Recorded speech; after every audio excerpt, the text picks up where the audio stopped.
안녕하세요. 저는 이제 곧 40을 바라보는 30대 후반 유부남입니다. 남자분들은 아실 겁니다. 남자에게 첫사랑이란 정말 무덤까지 잊을 수 없는 존재라는 것을요. 모든 남자의 첫사랑이 그렇듯 제 첫사랑도 정말 아름다웠습니다. 천사 같았어요. 대학에 가서 처음으로 사귀었던 여자친구였는데 둘 다 정말 풋풋하고 귀엽게 사랑했습니다.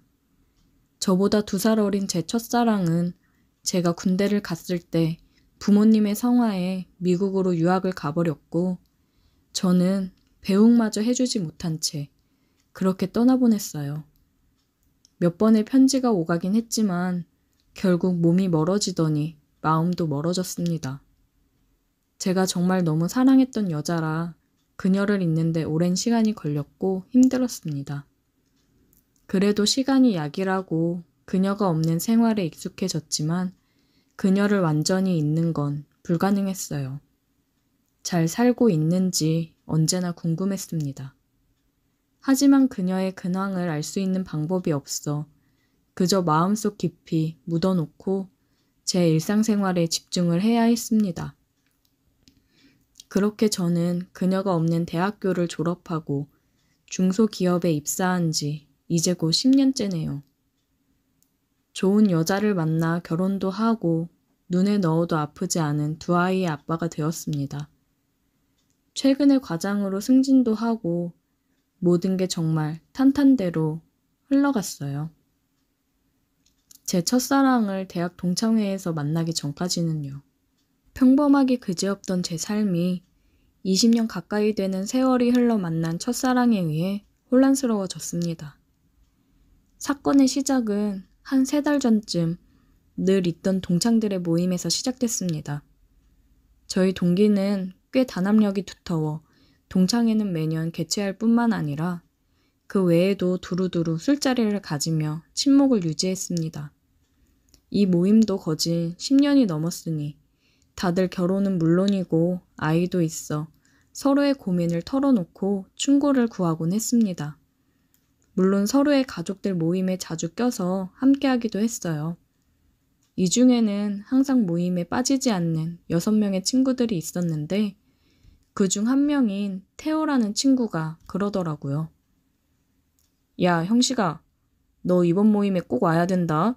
진짜 안 오면 너 엄청 후회할걸? 뭐래? 내가 언제 모임 빠지는 거 봤냐? 네가 오지 말라고 해도 갈 거니까 걱정 마셔. 친구 녀석이 자꾸 저는 꼭 와야 한다며 신신당부를 했고 사실 저도 항상 모임에 빠지지 않는 멤버 중 하나라 오늘따라 왜 저렇게 오바인가 생각이 들었지만 아무 생각 없이 걱정 말라고 내가 언제 빠지는 거 봤냐고 얘기를 했습니다. 모임 당일날이 되었고 웬일로 빠르게 퇴근을 해서 약속 시간보다 30분 정도 일찍 도착했습니다. 자주 모임을 가졌던 호프집이라 사장님이 저를 알아보시고는 바로 테이블로 안내해 주셨어요. 그러면서 하시는 말씀이 오늘따라 일찍 오신 분들이 있네요. 매번 서로 늦는다고 싸우시더니 사장님의 말에 누가 또 먼저 왔나? 의아해할 틈도 없이 안내해준 자리에 앉아있는 그녀가 보였습니다. 제 첫사랑 그녀였어요. 순간 요즘 야근을 많이 했더니 헛것을 보는 건가 싶어서 자리에 앉지도 못한 채 눈만 깜빡이며 그대로 서 있었습니다. 그러자 그녀가 일어나 제 앞으로 왔어요. 오랜만이야, 오빠. 잘 지냈어? 왜 그러고 가만히 서 있어? 제게 말을 거는 그녀는 거의 20년 만에 만났음에도 불구하고 정말 그대로였어요. 세월의 풍파를 맞은 건 저만의 일인 듯 그녀는 아직도 맑고 하얀 피부에 도톰하고 붉은 입술, 가녀린 체구까지 달라진 것이라고는 제 마지막 기억 속의 그녀는 검은색 긴 생머리였다면 지금의 그녀는 짧은 단발머리였습니다. 그래도 그녀는 단숨에 알아볼 수 있을 정도로 그대로였어요. 여전히 아름다웠습니다. 선이야. 진짜 오랜만이다. 잘 지냈지? 당황하며 어색하게 자리에 앉는 저를 보며 그녀는 웃어 보였고 근황 얘기를 하더라고요. 유학 간 뒤 쭉 미국에서 생활하다가 결혼까지 했는데 집안에서 맺어준 결혼이라 결국 마음이 맞지 않아 이혼 후 미국 생활을 접고 한국에 오게 되었다고 했어요. 얼마 전에 태호 녀석이 미국에 놀러 왔다가 우연히 만났는데 곧 한국 들어간다고 하면서 제 얘기를 했더니 만나게 해준다며 동창 모임에 한번 나와보는 게 어떻겠냐고 하길래 덥석 알겠다고 했다더라고요.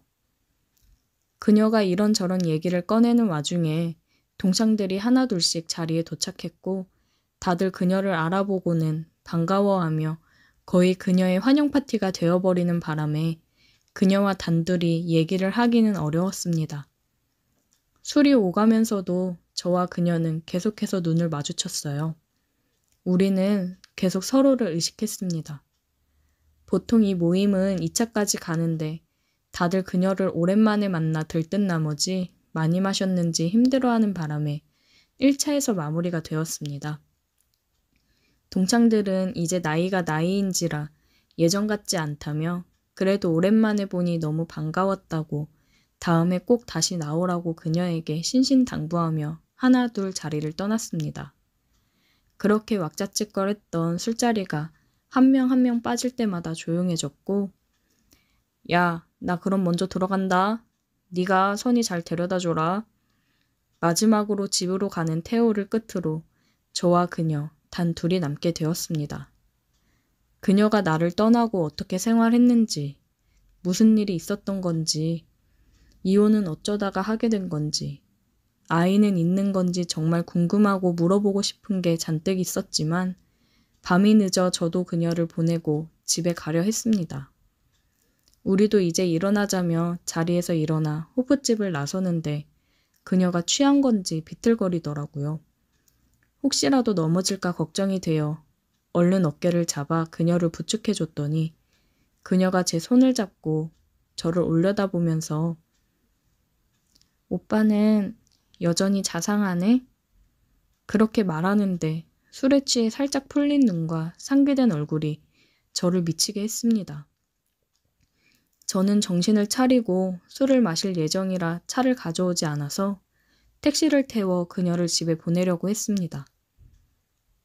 오빠, 이제는 내가 걱정이 안 되나 봐?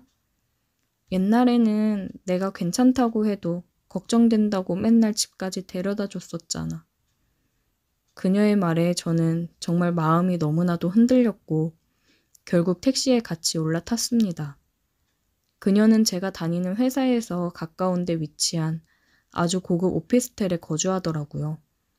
엘리베이터에서 그녀의 허리를 감싸 부축하며 올라가는데 그녀가 제 품에 안겨 있어서 그런지 정말 심장이 빠르게 뛰고 당장이라도 그녀에게 입을 맞추고 안고 싶었지만 저는 가정에 있는 사람이기 때문에 참았습니다. 그녀의 집 앞에 도착했고 그녀는 저에게 비밀번호를 불러주며 문을 열어달라고 했습니다. 저는 많이 취한 그녀를 대신해서 문을 열어주었습니다. 그리고 거실 소파에 그녀를 눕혔고 저는 담요를 덮어주고 집에 가려고 했습니다. 가지마, 오빠. 그녀가 제 손목을 잡으며 못 가게 하더라고요. 여태까지 참을 수 있었지만 그녀가 저를 잡으며 가지 말라고 하는 그 한마디에 저는 모든 이성을 놔버렸습니다. 그녀가 저를 쳐다보는 눈빛이 너무 애절하고 끈적했어요. 그렇게 우리는 다시 한번 서로 눈을 맞추었고 입을 맞추었습니다. 한참을 그녀와 함께 행복한 시간을 보냈고 정신을 차리고 보니 시간이 많이 흘러 있어서 서둘러 집으로 향했습니다. 보통 모임에서 3차 후에 해산하는 시간과 비슷하여 다행이라고 생각했어요. 집에 도착하여 침대에 잠든 아내를 보는데 미안함은 들었지만 후회하지는 않았습니다. 그저 다신 그런 실수를 하지 않아야겠다 스스로 다짐하며 제 아내를 꼭 안고 잠들었습니다. 그리고 주말에는 가족들과 함께 행복하게 시간을 보냈어요. 가정이 주는 안정감은 역시나 행복했습니다. 그리고 월요일이 되자 제 그녀에게 연락이 오기 시작했습니다. 오빠, 그렇게 가고 연락할 줄 알았는데 연락이 한 번 없네. 우리 못다한 얘기 많지 않아? 우리 집에서 저녁이나 같이 먹으면서 얘기 좀 나누자. 우리 얘기도 많이 못했잖아.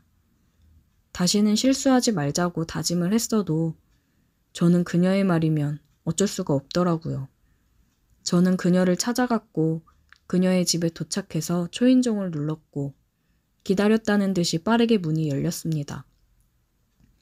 그녀는 짧은 실크 원피스 슬립을 입고 저를 안으며 반겨주는데 예전 그녀에게서 나던 향이 풍겨 아찔했습니다. 그 향기가 나는 순간 저는 직감했습니다. 오늘도 나는 그녀에게 넘어가겠구나. 그녀가 미리 차린 저녁을 먹으며 얘기를 많이 나누었어요. 실은 그녀의 옷차림에 밥이 입으로 들어가는지 코로 들어가는지 알 수 없었어요. 그녀도 느꼈는지 제게 말하더라고요. 오빠, 왜 이렇게 먹는 게 형편이 없어? 혹시 밥 말고 다른 게 먹고 싶은 거야? 그러면서 그녀는 어깨를 내보이며 살짝 웃는데 그 모습에 저는 참지 못하고 달려들었습니다. 그렇게 우리의 은밀한 만남이 시작되었습니다.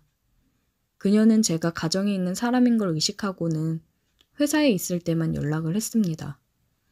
그리고 저는 퇴근을 하면 그녀의 집으로 향했습니다. 아내가 요즘 퇴근이 많이 늦어지는 것 같다며 걱정하자 과장이 되고 나서 업무량이 확실히 늘었다며 돈을 많이 주는 이유가 따로 있었다고 거짓말로 얼버무렸습니다.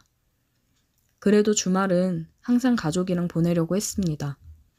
오히려 그녀와의 만남 전보다 가족들에게 더 헌신했어요.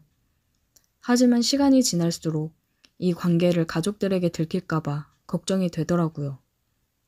하지만 또 제 평생을 그리워하던 첫사랑을 놓치고 싶진 않습니다. 그녀와 함께 있으면 제가 20대로 돌아간 것 마냥 행복합니다. 그녀가 다시 제게 돌아온 건 두 번 다시 없을 기회일지도 모르잖아요. 하지만 아내와 눈에 넣어도 아프지 않을 내 자식들을 생각하면 또 흔들립니다. 제가 이루어낸 이 평화로운 가정 또한 지키고 싶어요. 정말 제 인생 최대의 고민에 빠졌습니다. 저는 어떻게 해야 이 모든 것을 지킬 수 있는 걸까요? 오늘의 사연 여기까지입니다. 오늘도 들어주셔서 감사해요. 구독, 좋아요, 알림 설정 부탁드려요.